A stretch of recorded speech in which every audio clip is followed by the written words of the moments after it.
Les efforts du comité d'organisation du pèlerinage SEMEN, en l'occurrence son président le vénérable suprême évangéliste Chancellou Kokoye et du gouvernement de son excellence Patrice Athanas Guillaume Talon sont alloués. SEMEN 2023, c'était une réussite, la perfection incarnée. C'est dans le but de faire du pèlerinage SBJ Oshofa un patrimoine national pour le Bénin et de le lever au même rang que le pèlerinage de la Mecque que l'État béninois s'est activé dans l'organisation du pèlerinage de cette année. Et à notre grande surprise, les fidèles ne font que louer les considérables changements observés au cours de cette édition. Alors, c'est dans une sérénité totale que le culte s'est déroulé. Suivons l'enrobé des faits sur le canal de la clairvoyance.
Pèlerinage 2023 parce que vraiment que nous on a que va citadia les que nous on a hanya et on a moji et nous on a dodo na peyamea dodo le tellement bena et nous les ya mais ça me le kafu.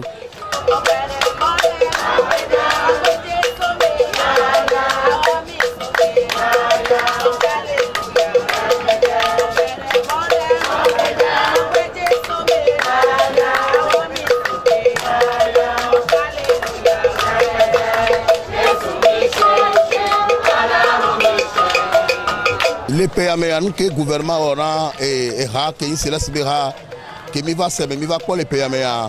Mi a be président Tanon, Koube, Docteur, ministre, maire, Maoni Koroji, ba na bena wadwa gbediji. E gomen bena mi a que so Togo les PMA. Ni mi Togo a ela e gbatron na bena Togolais Bogoto, onya bena ha ele ETP parce que ni c'est là mon ETP wa gouvernement mateva no ngbobo yo e PMA. Ok, que c'est méridi, autre des mots, les miens, et dès que moi dans la dido, les mots d'y gazé, nous on est pas donc on balé nos mots domaine en désordre. Donc on est appelé le gouvernement béninois.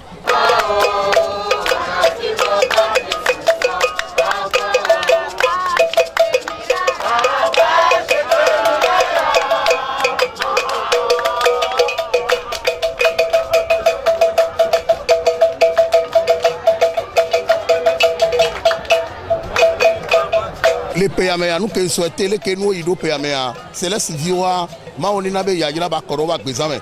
Na hame vio allo, christianisme stress be vio wa se vivre haya. en tant que le chargé parassal au Togo, les deux Berabena avaient vu Dagberi Koro à Bézame. Et nous, surtout ces sièges. Donc, je suis trop bon, tellement bien, je suis trop bon, papa de Oguma, on a un médecin, bona et à son bonnet. Parce que elle doit se vivre dans son lit. Elle doit se vivre dans le Québec. Parce que on doit se boire, les missions de Kousokpo, sans coup fumé, et nous, les djidji, les changer les. Président Spéa Meto a ele toho achafa be ma wa ele doji tegbe aguri ke we so to gore ke so ba benevani gbandi le bio nous saint la médecin gbogbo ko ke be nous saint amenu veve yeho ato benedidi do wa mesia medilo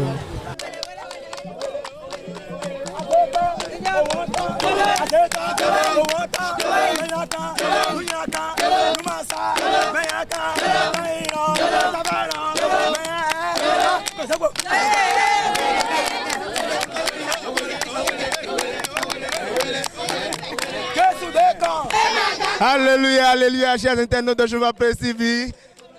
Namasté, je vous salue. Quelle joie de vivre dans le Seigneur, l'éternel Dieu de Chofa. Oui, derrière ici, vous avez les fidèles de la paroisse au fin Djamioton de Semenkrake. Ils sont en joie parce qu'ils disent que le pèlerinage SBJ Oshofa de 2023, c'est plus qu'une réussite et que c'est comblé de bénédictions. Alors, nous sommes avec eux aujourd'hui, ils sont en joie, ils sont en train de chanter. Oh, quelle effervescence musicale. Dansez avec nous. Hein?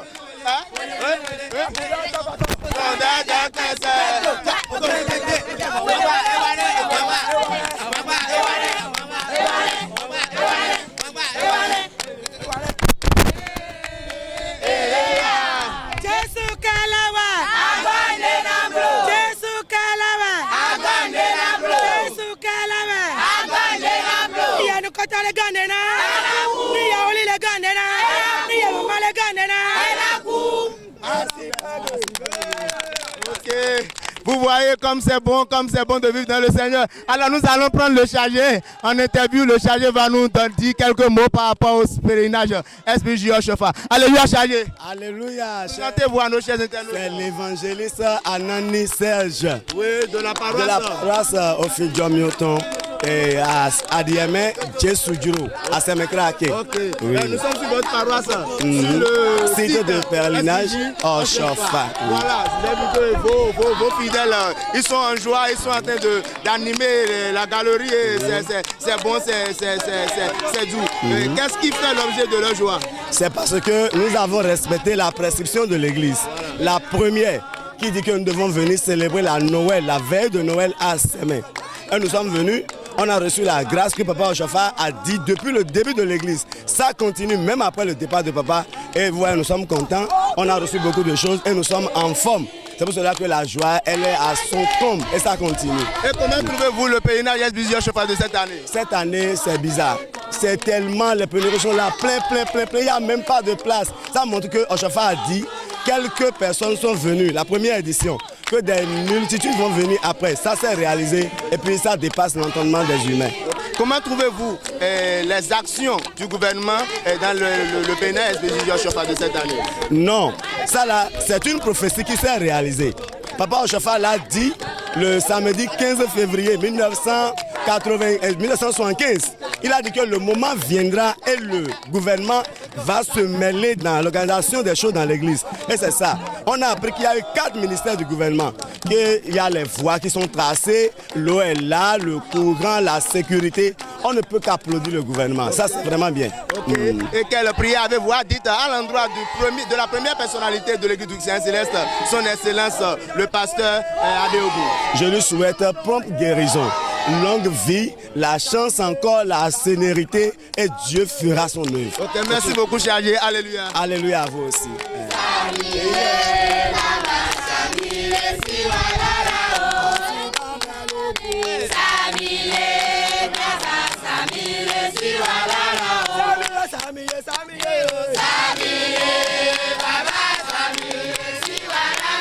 Aputa pe ametoa nyankpɔ be eɖo toto sugbɔ ɖo pe ame anu sia anu le toto dzi le ebe teƒe ametɔ ɖo mi va pe ɖe ame anu wɔ hɛhɛ vi ɖe peyame atoto vide do me sojo chon pero mi anti mi onu liengbe mi no toto me ye nden pacha me dio mi apata mi le khosi abe gome ye mi wo churchi mi wo pedodo mi onu si anu ye mi kwabe peyame to avovo toto gande le me ye ya yara wa ela no mi apata ji la cho mi apata ji la plomi ya akwe dore kare kame ya akwe dore kare kake va fi ekudo ke mva wa ya yara la koro wa chanji president ke nso sisi so yo be nkobe parti talon egbe gande ma do ne do to ke sojo pe ame a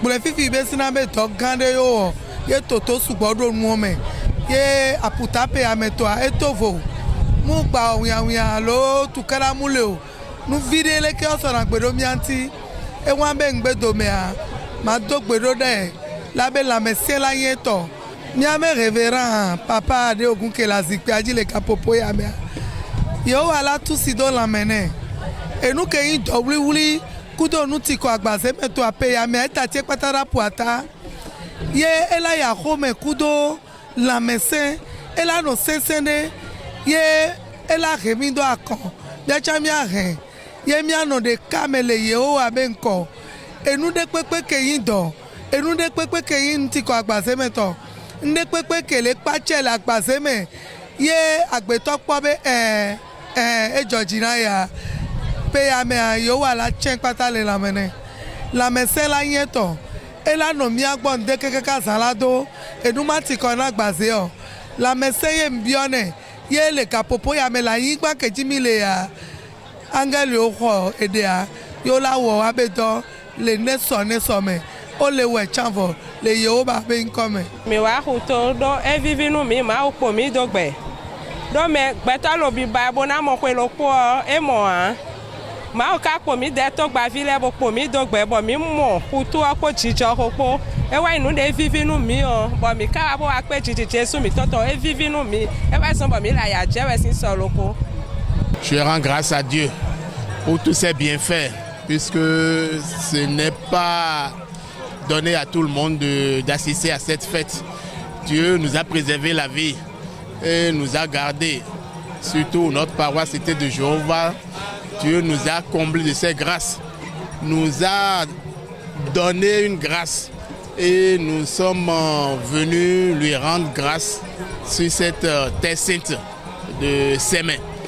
Comme vous le savez, c'est une terre qui est révélée à notre papa Chofa et qui a dit, entre autres, que tous ceux qui viennent sur cette terre, tous ceux qui posent leurs pieds sur cette terre vont retourner certainement bénis. Et nous sommes vigorés et confiants que nous avons reçu une grande bénédiction qui va nous accompagner dans notre demeure, sur nos lieux de travail, sur nos paroisses respectives. Nous louons vraiment le Seigneur Dieu de Chofa. Les bignons, botiacho, bouillon, bon papa Chofa mina dokbena, papa Chofa merci. Je souhaiterais que les éditions prochaines soient encore plus mieux organisées que cela, sur le plan de discipline des fidèles. Ndo chiwe to agunwe notan. Doke dagbede wa. Bo basina o Chofa. E ma yin kunle tan. Bo agunlo e hengbon ji, bo ayin hon gbe ayin hon igbe. Tadi koko to le sitan. Bo Jesu azan tan tin bo wa to susu deji kaka. Bo mi wi gbe to lozu, mi wa jeye iduna gunlo je Jesu na pon mepo. Dagbe na bi ohun do mi tan leme. Do mi ma monu le nko pon gbede. Kaka bo mi hen radio le wa ko to tin, tele le to tin tan. Minine ke minozu lembo de ile ton gbero na wa nu ja u da o na mi wa gun na so ta di de o ko ta keno so do e o jijo na me ko tan bo kro na bi ogbesa me ko tan mi to le do gbeno amesame da pe no mo to ho no ti tengi na yi tinya kuta kocheto ni wawa do edasemo ni o daganga mechi jagon te lo ni o fondateur Joseph Bilewu Joseph Chofa mo nyo ti ma ni on lo pe pringva me ye dasenya mo eyin ma u do atonya o do gbe agbeto ti o va ko lewo de tengbe kan ko ogo agbeto marle yi e nata do yim ni o chan George no mi i ma o ti te yom ni mi lagun che me o emi do ipe ni imetiwo ikpɔtɔ yi ɖe le me wɔ nyawa kuifan no wotsa kpa agbesi lɔ yanu gbagbali eŋti nyanya yanu nɛ nyatole agbe dakpe no metiwo yi inɔ nkɔnɔ dadrado no koe lɔ do ŋti hã wo de fawo fina agbetɔ sugbɔ le yɔ iwa wɛ keke amesiame akpɔfia nɔ egbɔnu mi dakpe no mo ma wotɔ ho na akpe do nu kɔtsɛ yɔ ni o du kplɔlatɔwo va kpe do mi nu mi te ŋi nɔ dui wa lɔ ni kpɔmɔ se yin ne mi tɛ ne vɔ enugbogbo le me sugbɔ sɔtɔ fini wa sɔhun da do fini wa de hun so agbetɔ sɔhun da fi do o va dro hun lɔ sɔhun police alors que wa te kpɔ anono wa mo mi gbɛ da lɔ mi gbɛ wa hã o kpɔkpɔ mi da gbɛ o se yin agbetɔ sugbɔ nyɔ vɔ le xɔtsi wo me gbɔkɔ nikan do di mɔ mi akpe do nu no lɔ pre ŋa nyi wa wa yi mi amu dzeme yi fafa tsi dze mi le va le yɔ amesiame akpɔ fafa lɔ aya koe mi to le yi do exɔgbe no amesiame mɔ exɔ tsi yi miaɖo yoyi lɔ mɔ ma wa na xɔ la anyi exɔ fafa anyi dzidzɔ xɔ na agbetɔwo ya agbetɔ akpɔ lãmesẽ metsoe va le wo plenplen ŋɔ wòa ya xɔ ko ɖo nu ɖe ɖo ɖa va le ayi axɔe alɔgba sigba o mawu nyui da ɖe imi ka de nyɔ metsoe va pre ŋɔ oyi ka xɔ ko ɖo ŋusẽ gbɔgbɔ kɔkɔetɔ ko ɖo nyɔna agbazametɔ ya amesiame akpɔ fafa ixɔ la anyi fafa no amesiame lo noku ɖo xɔe mawu ayra amesiame akpe kekekeke nyamɔ egbe yi saba. D'année en année, on sent une évolution. L'apothéose était à son maximum. La joie, la bénédiction était toute complète. Nous rendons grâce au Seigneur Jésus-Christ. J'étais ébahi lorsque j'ai appris les actions du gouvernement. J'ai vu que c'est un gouvernement qui a pris l'Église céleste comme la chose du Bénin. Et puisque tel, le gouvernement a pris la décision de s'investir pour l'éclat et le rehaussement de l'Église céleste dans le monde entier. Au révérend, je demande à Dieu Tout-Puissant de le fortifier, de lui donner longue vie pour qu'il puisse régner sur nous avec toute sa prière, toutes ses bénédictions pour l'évolution de l'Église du christianisme céleste et de tous ses enfants. Bon, gbẹtọ ka sọ su etsi di dɔ publicité lɔ ekpe gbɛlɔ dzi mɛ mi sɔ do gbena ɔsɔfa prince tv do mi ɔsu mi to lila bɔn mi to sise gan lɛ kpo mɛ donc mi ni to kpɛna to gan lɔ patrice talon si gouvernement dɔ e ba si gba o. nu de mi mɔ nu kun mɔ nu kpa nu lɔ vrɔ o jira lo kpolokpo yanni de la wɔn gbã mɛ. O jira ko yɛ nɛni tɔn mi do wa ko ta fogigbɔn le mɛ o jira ko yɛ tɔn ni tɔn fɔngigbɔ le mɛ o jira ko yɛ tɔn de mɛ mi di ale tɔn e yɛrɛ mi gbɔdɔ bi ko yɛ nɛmi ale e lɛ tunu dabila akɔta biirɔn ke mɛ titan de mi ko dogbe e yɛ ni ba ye baba mi tɔn da wɔ tsɔfa de jɛ wo yirɔ lo wenu o zan kulo kele. Dze fɔnɛ gã kpɔ gbɛ kpɔ dzidzɔ kpɔ dona kpɔ dze dɔ lɔmɛ ni mi do gbe wi lo nɔmɛ n wa do gbe baba de n wa bɔ de go ye n yi mɛ da o le mɛ fɔ agba o si mi kɔ do gbe wi n wa do gbe ade ogun de ni wa jɛ ni egbe tito etɔn kaka n bɛ do edzi tereko yina ye mɛ de kpɔ lɛ di ye biro alɛ gigo kulo tɔn kɔ kɔndo ye mɛ kpɛtɛ dzi n kɔndo akun we dzi n kɔndo be ne to dzi. Ne to ma jɔ ŋu to vi ma do egbe nu de to gã ta nono ba yi kaka wa ba yi kpla na kun we gbɛ gazan ga yin tɔn français gbeda o de ŋgbɔ do de dzi e fɔ prêt pour la révolution la lutte nous continue. de kɔnɔ nyi do tɛgbɛ n si nu yɛ bon eno yin plaisir eno yin awu vivi si nu na mi bon mi no mo mi de le to pe nu to chaque année bon mi no mo mi de to fi nu wa yin bɛ sɔ jatsɔ mɔnɔ ane lɛfɔ diɔ parce que dide mi de su mi mɔ do dɔ. Mi ko yi lɛ tout à l'heure di mi mɔdɔ mi lɛ tito kpɔ mi de lɛ tito kpɔ mi to ma ko do na mi de lɛ non seulement ça mɔdɔ ko mɛ supporting bon sɔn lɔ e ɲɔ lɛ kpo to ganji to ane mi to kpɛna jɛ yɔrɔ maaw na sɔrɔ mɛ to nu kɔn lɛ bon e to nu wa lɛ maaw na sɔrɔ na ye li lɛ de n'a fɔ ɲɔ wu gamɔ lɛ n'a ko de fun lɛ lɔsɔrɔ sɔrɔ wu gamɔ. Je tiens à remercier l'Éternel Dieu qui nous a donné le souffle de vie et à part ça déjà remercier l'organisation surtout ce cumul de connaissances et d'expertise de l'État et aussi de notre Saint-Siège. Nous avons constaté déjà au premier abord, depuis l'entame, donc l'entrée du pèlerinage du site, qu'il y a une organisation parfaite, presque parfaite, qui permet à ce que les pèlerins puissent bien marcher sans avoir d'encombre avec les automobilistes et aussi les motards. Donc nous pensons que l'Éternel Dieu a vraiment été au rendez-vous et a permis à ces deux entités, à ces deux instituts de pouvoir bien organiser cette édition, et c'est pour l'avantage et la gloire de l'Éternel Dieu et aussi pour les pèlerins.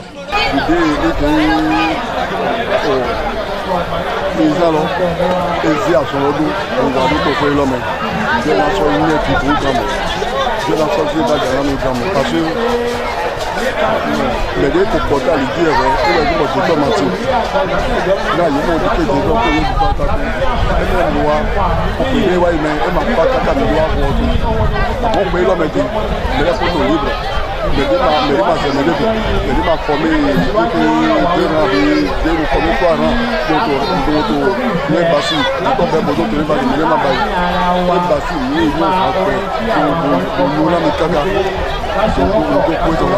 Bereto bewato ejo yin me no gbejina de sode ma so gbeti conscientin ta sientin to beto le me Israel vi le medo e ma mo de e ma du yo pere ni wa ile po e yin pagbe to e che do mi ji mi tara gbe no mi to pene ni le to gaton Pakistan longtemps e mi dondo Romains 13 1 à 7 e de kundo e de mo mi utovi agunvi le po Otoganyo togamanyo ministre tonaye. Bonbonaine, il faut le remercier, il faut l'encourager. Nye to sen momi, nye mo sen po wan don doe. Do di joro la monsieur ni tirlen. Na azon ebe mammo to gbami to pede do. Otogande wa mo ya azon ebo edwe bo so we. O de mini kone, ti joro mini biode. Na to nyi Kristo me. Bene mi to ni ya le no. Na agunlo to minumi tonwe Africa tonwe bo e taragbe no bo to we tonu e mon jawe lepo ki jaw ni mekoton. Oshofa Prise TV, tout pour la gloire de l'Éternel, Dieu de Shofa.